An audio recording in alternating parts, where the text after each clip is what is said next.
Yo, 1 minute. I got like 50 things going right now. This is kind of spur of the moment.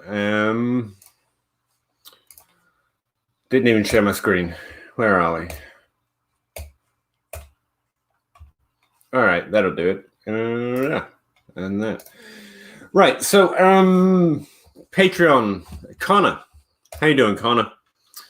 He's been DMing me constantly. He's a real pain in the ass. No, really. But he's trying to do some stuff right now, and he's using the NFL database. Let me turn this music off. I figured it was time for an update in the NFL database. I keep adding stuff online and talking about it, and everyone's like, well, where's that? But he wanted to list pass catchers by QB. And I was like, why don't you instead list QB by players in the database? And then you can sort by the QB and you can see everyone select by the year. Anyway, and I figured I could add that. And I've got a whole bunch of other stuff needed to be updated. So I just kind of went ahead and did it. We got a comment. Hey, Connor, how you doing? Talking about you. So I think it's updated now. So let me show you what I did. That stream. Okay. So this is the NFL database in Excel. It's available. Well, I tell you what, why don't we start from the beginning here? Let me show you. My MS. Spare the moment, seriously. My market share database is available. It's pinned to my timeline, both on Twitter and also on Patreon. So if you follow the link, you get sent through to the Patreon link, and it's free. It is on Patreon, but it's free. Okay, it's not one of those things. It's just a place I can host a link and always have it there and control of it. But in the market share database, which is all to the right here, got all this stuff about QBs and running backs and wide receivers since 2003. But I've also got this little tab that I've been trying to draw people's attention to all the other databases or data that I'm collecting and putting up and so on and so forth. And one of them is the NFL database. So if you're trying to find it, this is a link to the Patreon post where you can always get a hold of the NFL database. So anyway, that's where it is. And this is what it looks like. All right, long way around, but there you go. So there are a few things I needed to update. For one thing, the team tab. There are a lot of teams that I hadn't straightened up because you can't download data from RotoViz with team attached. So I had to go a long way around, link it to another database and add them in. But now I've got everyone except, I think there are 3 players. And they're not 3 players I care about a lot.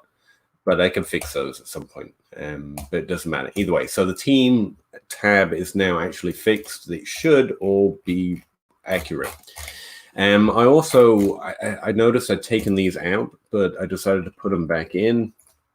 I put, you've got all the height, weight, draft data on here, but and I've highlighted most of the new stuff that I just added in gray just to make it easy to find.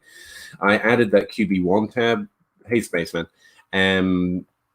Connor, so you can like go to Patrick Mahomes. If you want to see his pass catches, you just line them up, and then you could select the season. Like I just want to see his pass catches in 2019, and they're all there. Obviously, you can also sort by position, so you can just see the wide receivers and the tight ends if you want, and there they are. And then all their stats are already here or ready for you. That just seemed like a quick way of doing it. That way, you just have to list one name in one new tab instead of, having 7 tabs, one for the wide receiver 1 for the wide receiver 2, one for the wide receiver 3, and so on and so forth. Instead, you can just go straight through the quarterback. So that's in there for you now as well. Also, the number of top 5 seasons, top 12, top 24. I added those back in because they were missing. We also added this, which I think is a pretty cool tab. It's the breakout year. It was a really long calculation to run. Like it took my system like 15 minutes to run it once I had it all lined up. But this is the first year that they have a top 24 season at their position. So like Charles K got inside the top 24 for the first time in his 3rd career year. Larry Fitzgerald did it in year 2. These guys have never done it. And Michael Crabtree did it in year 4. That's really useful for making some tables I found. Pass attempts and rushing attempts aren't new, but I moved them over here because it made organizational sense. I've also added vacated targets and vacated target percentage. And I put little air quotes around them because I don't believe in them. But, that's what it is. It's just, I did a quick calculation based on team, based on year, based on if they were there or not the year after. Like, what's that? I've got missing seasons? That can't be right. I'll look into that and fix it, but that should all be 2019 by the look of it. Yeah. I don't know what happened there. Anyway, so yeah, where was I? So you can see the vacated targets. Those are the targets that are missing from the players that are no longer on the depth chart, but were there the last year, and that's the percentage of the team's targets from last year that have technically gone missing, and everyone loves those bloody things, so there they are. Let's see, what else did I squeeze in here? Those seem like some big ones, but also, where is it? Yards per team pass attempt. That's one I really like right now, cross positions. So I added that. That's the player's yards divided by the team's pass attempt. So it's a really easy one to do. But I find it better than yards per route run, and it's free. So there you go. I also stuffed all the expected points numbers across, receiving, rushing, and passing together. So they're easier to find next to each other. And then I've done a calculation of summing the three phases of the game, passing, rushing, and receiving, into one total expected points, or total fantasy points for both expected. I use that a lot, so I thought I'd include that. Let's see, a lot of columns here. I think this is new. I can't remember that being in the one that I just downloaded for you guys. It's the percentage of a player's yards that came after the catch. So if they got 1,000 receiving yards, but 40% of them in this case were after the catch. That's what it says. Like Max Williams, 51% of his receiving yards came after the catch. So it's after his ADOT, essentially. MS Whopper, that's not new, but that's Josh ADHD. He started doing the market share of Team Whopper, and that was an interesting number, so I put that one in there too. But I've had that one for a while. I'm just not sure it was in your version. So yeah, that's what I've done. I've added it all in. Connor, that's how you can find, different pass catches lined up with QB without having to add 17 different columns. That's the way I do it. That's the way I've done it. And it's now all available in the NFL database. So, ta-da! It's a fun calculation to run because you have to create a few different helper columns. Like you have to create one that identifies the year, the team, and the position, and the positional rank. You have to create a team position rank, which actually is the other one I included for you guys because it is useful for doing stuff like this. It's not hard to make at all, but I understand that I'm a little friendlier with the Excel than some people. But team position rank. So Jake Plummer was the QB1 on his team in 2000, so he gets 1. Dave Brown was the second quarterback on that team that year. And I'm doing that just through straight PPR rank. So like it doesn't adjust for like Gardner Minshew. He came into the league. He came into the season late, right? So he might not be the QB1 that year. Actually, he probably is. Minshew. Yeah, he's listed as a quarterback 1 last year, so that's cool. But, there might be some odd things like that. It's a very simple column. It's not going to help out with everything, but it's, for doing this, it was incredibly useful. So I just left that in there. Also, like I just made, where is that thing? Where's that thing I just made for you, Connor? It's in my NFL database. I'm almost positive. Give it a second here. As you can see, mine's a lot messier. I'm doing a lot in it, but I just created this, which is essentially looking at the wide receiver 1, 2, 3, and the running back 1, the tight end 1 by position rank on that team, and the average points per game, and then their average positional rank since 2009.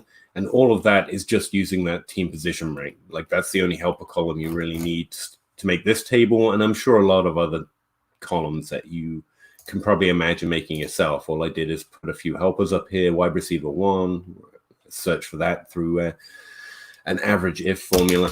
Fairly simple, but fairly useful. And again, it's all that team position column really makes it possible. So thought I'd include that one for you as well. So I hope that helps out, Connor. Don't know what you're doing with it. You're trying to stack, I think, but stacking's overrated. But yeah, since I was here and just waiting for a call back from a mechanic, I was like, that sounds like a fun thing to go and do. And I have to update that team column anyway. So I did move stuff around, and I hate it when databases do that. Because sometimes you have it all set up on it being in a certain place, but I can't be everything. So sorry if that screws you up a little bit. My advice would be to import it to the version you already have anyway, because you've probably played and created numbers for yourself. So use the player name as an identifier in an index max formula, and then import any other of these columns that I just created that you might want in your version. And that's why I did that. No, that was a lot quicker than I thought it was going to be. 12 minutes, that's pretty good for me. How you all doing? Not missing season. I don't know what happened there. I think I might have just hit delete while I was surfing through the columns. I better check that on the one I uploaded to you guys, but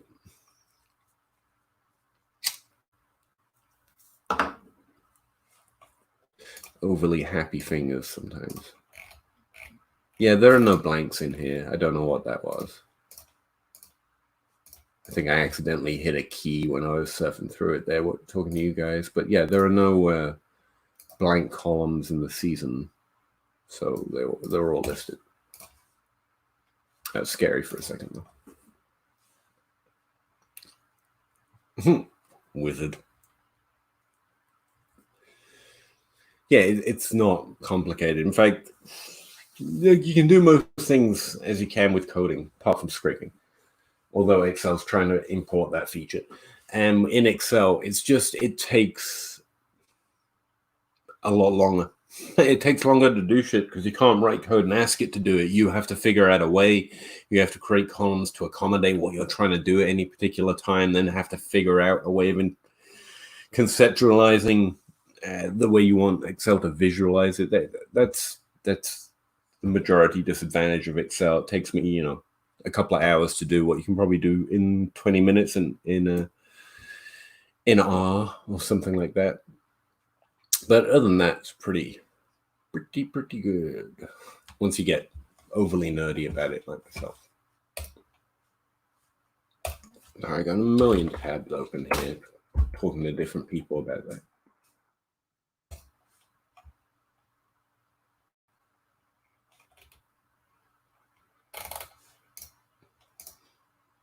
Normally I try and stream for several hours, obviously, but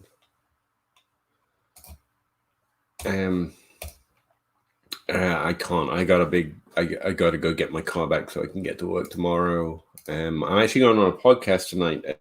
Travis May asked me on a podcast, something I never thought would happen since, we hate each other, not really. But he's asked me on his College to Canton podcast. The thing is, I don't know anything about college, so it's interesting. So he's just going to talk to me about it from the perspective of evaluating into the NFL, I guess. So that should be fun. I can do a lot of things a lot faster. I can probably do it faster than you, not to cap, but yeah. But that's just because I've done it a lot. If you play around with this and then you play around with it again, and then you think, oh, I could use that same method for creating this other thing that I want, and you just kind of grow into the habit of it. And the reason I'm really fast is because I'm obsessive. I spend a lot of time doing it, and I just work really fast. But it's not hard once you get the methodology down. Once you learn how you like to do stuff, like with creating that helper column or creating that QB column. I had to create a helper column. First, I had to have in place a way of doing it, which I have because I've done the same process, several different things. Not normally a player name, but to import data to get it next to other data. Like I've done it before. And I've also imported, like it has to be team on that team in there. Yeah, I've done that before. So I already have the process in my head and it's kind of fun to see it through. But yeah, I just had to create that team position rank. So I knew where all the players were ranked on that team. And then I had to create a helper column that listed the season, the team, the position, and then the position rank. And then I just had to do an index match formula for season, team, QB1, because I already have that in the helper column, and it searched the names and imported the name that was related to that identifier in the helper column I created. I mean, it's not hard. I've just done it before, and I do work pretty fast, as my typing shows. But when Connor was talking about doing it, I was like, I think I'd do it the opposite way around, and I think I can do that in 5 minutes, probably quicker than you can quiz me on how to do it yourself. I want you to be able to do it yourself. I've got everything I just said is in those 10 5-minute videos I've got about how to Excel. Like all of it's there. You just have to learn to connect all those little different things. And so I hate to take that learning experience away from you, Connor, but like I also like to be helpful. So hopefully it does that. Now you can go stack. Which I really think is a little overrated. You shouldn't force a draft based on the idea you want to stack. You should look for opportunities maybe as you're drafting. Like you've drafted Mims, maybe. You've drafted Crowder, maybe. And you see Sam Darnold at a place where you would take a QB. Maybe that gives them a little edge over someone else you'd take over at QB at that place. But designing a draft around the idea that you're going to stack, I think you can force the issue a little bit too much there.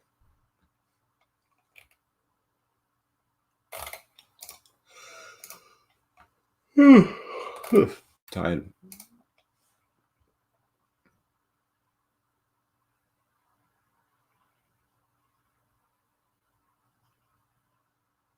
Yeah, I've got that.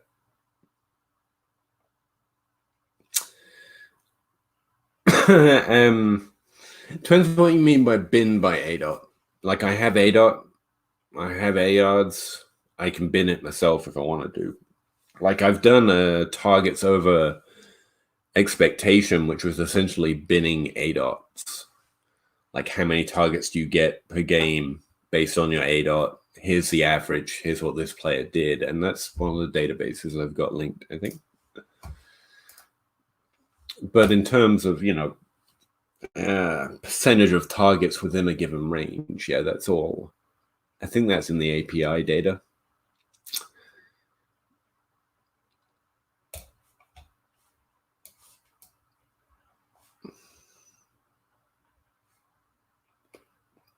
Some of this stuff, and it's kind of what Anthony and Miko were saying on the podcast last week, it's some of this stuff is you go a really long way to get data that doesn't actually provide much of an edge. What did he say? The juice isn't worth a squeeze sometimes? I kind of agree with that. I try and find, you have to experiment with the complicated stuff just to find out. You have to test it, which is my burden, to be honest. Yeah, targets over expected. But the more and more I dig into it, like yards per route run, it took me forever to find some data on it. It took me forever to do this and this and this. And then it was like, if you just divide total yards by team pass attempt, yards per team pass attempt is more sticky and it's more descriptive, and it seems like a better identifier of players as well. The difference is that yards per route run is behind paywalls. So everyone's like, oh, that's a secret. And everyone posts yards per route run because they have this cool behind, I paid for the data. And honestly, just, I don't know. You don't need it. Yeah, this is, where is it? Targets over expected, or targets and Whopper over expected from the AYards database. So you can see like Michael Thomas got a lot of targets over his based on his ADOT. He's getting 6 targets a game above what you'd expect for a player with his ADOT, and you can get about 0.4 Whopper above what the average player gets with his A dot.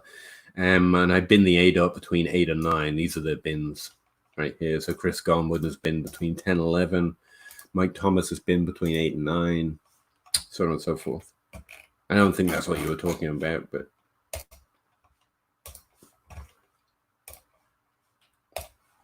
there you go.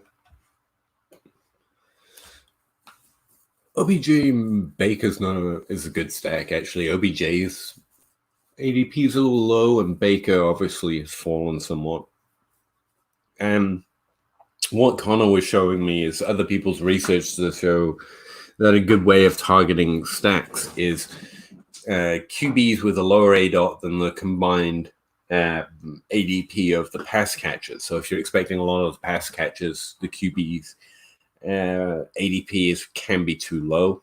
I think that's the central thrust.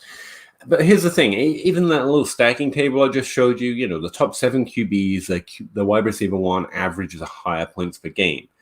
But the difference between QB1 and QB32 is like 0.8 points per game, 1.8 points per game. And it's not that that's not significant, but you've also got examples of QBs finishing in the 20s with the same points per game for their wide receiver 1. Like, it's connected, don't get me wrong.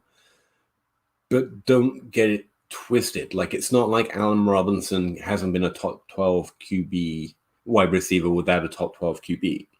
It's not like Julio Jones and Calvin Johnson has always had a top 5 QB. Good QBs, sure, I get that. But, like, top 5 isn't even necessary. Like, Andy Dalton is what's necessary.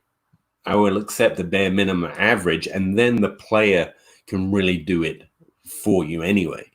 And so stacking is great, but you've also got the downside of stacking. If everyone's doing it, if you're forcing the issue, this is the downside. If they both do great, you do great. If they both do badly, your team loses.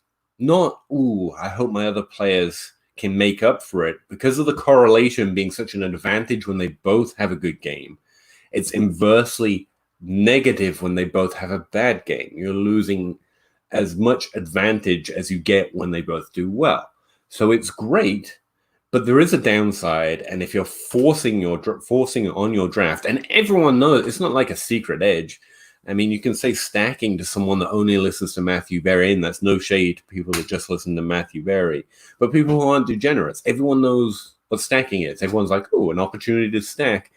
And so some of the edge, given that you have an equally reverse downside to stacking on a week-to-week basis, can be bad, man, because you stack to stack. You'll be playing them both, so you get the advantage, but you're also going to get this. They score you, 7 points between 2 players on an 8-team roster, and you're dead. You're dead.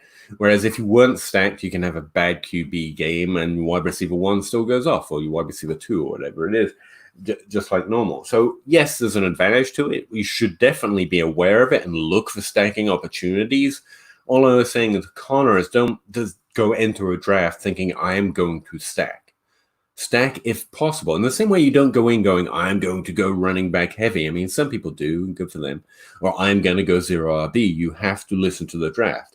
If the draft is making that a suboptimal strategy, to use a JJ Zacharyson term, then you shouldn't stack.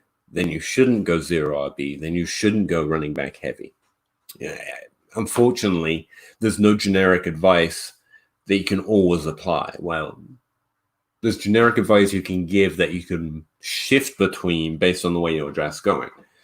But if you want to go 0 wide receiver, but 5 wide receivers get taken in the first round, then it's probably negative EV to start stacking them at the end of that round, because the value is getting bled out quicker than the strategy wants it to, ideally. And you still can draft whatever team you want, but it's just something to keep in mind, that don't lock yourself into an idea to draft. Have all those ideas ready to go and be sure you're looking to stack. But if you lean on it, like, you can force the issue, and don't forget the downside of it can really hurt you too. And if you force the issue so you already gave up value or points based on ADP, then it could be something of a killer. That's all I'm saying.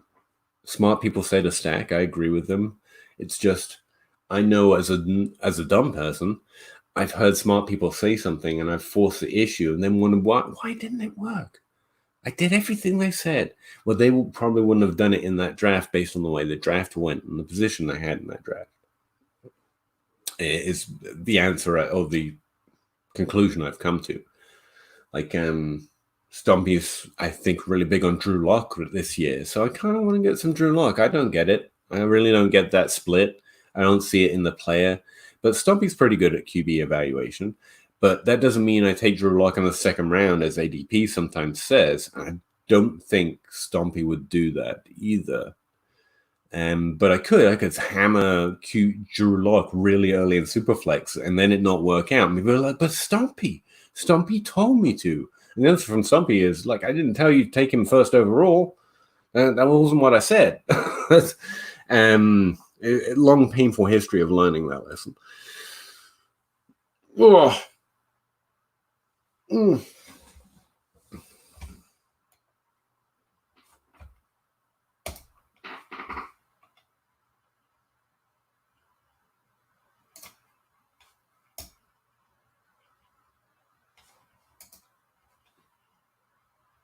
All right.